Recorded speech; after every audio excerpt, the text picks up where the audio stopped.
difficult problem because there's significant push from smuggling networks to try to make irregular migration profitable, while at the same time there's not sufficient mechanisms for legal migration, for regular migration across the world. Specifically, what we've seen in Mexico and in Central America is that there's not enough, for example, visas, student visas, or even labor and employment visas for migrants to actually avoid taking the riskier and more dangerous route of hiring a smuggler.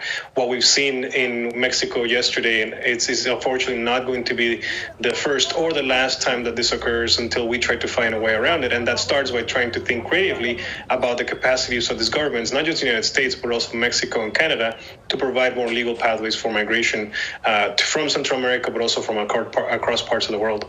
Well, one of the main concerns from the MPP program is that it sends migrants back to Mexico where they are actually vulnerable to potentially significant hardships and risk, for example, on their lives. Now, Mexico in this reinstatement of MPP has said that they're going to do more to try to monitor and evaluate the conditions in which migrants have to wait in their country.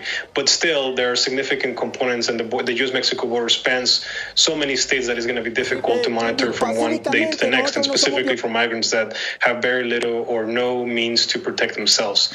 The second piece that a lot of folks have mentioned is important in terms of MPP has been trying to understand how quickly migrants will be able to see and resolve their asylum hearings. So, for example, in the past, we knew there was a lot of delays for migrants to actually come into the United States and continue their asylum cases.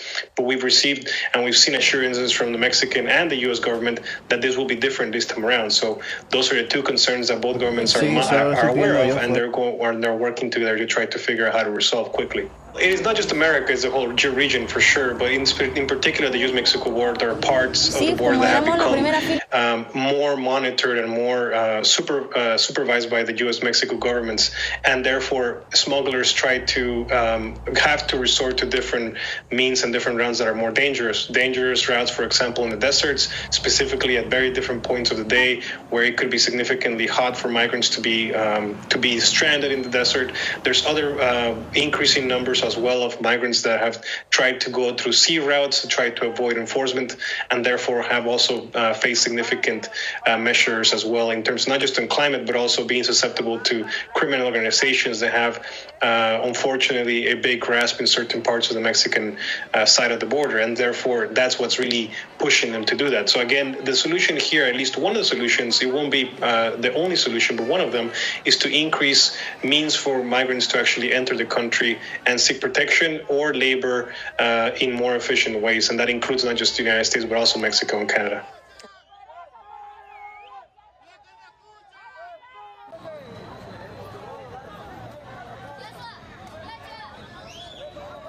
No puedo valer por mí mismo.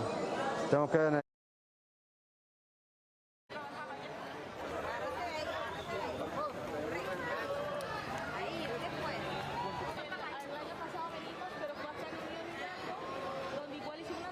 Pues con la fe de Dios podemos...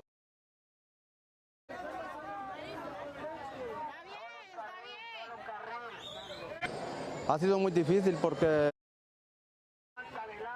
Pues la idea mía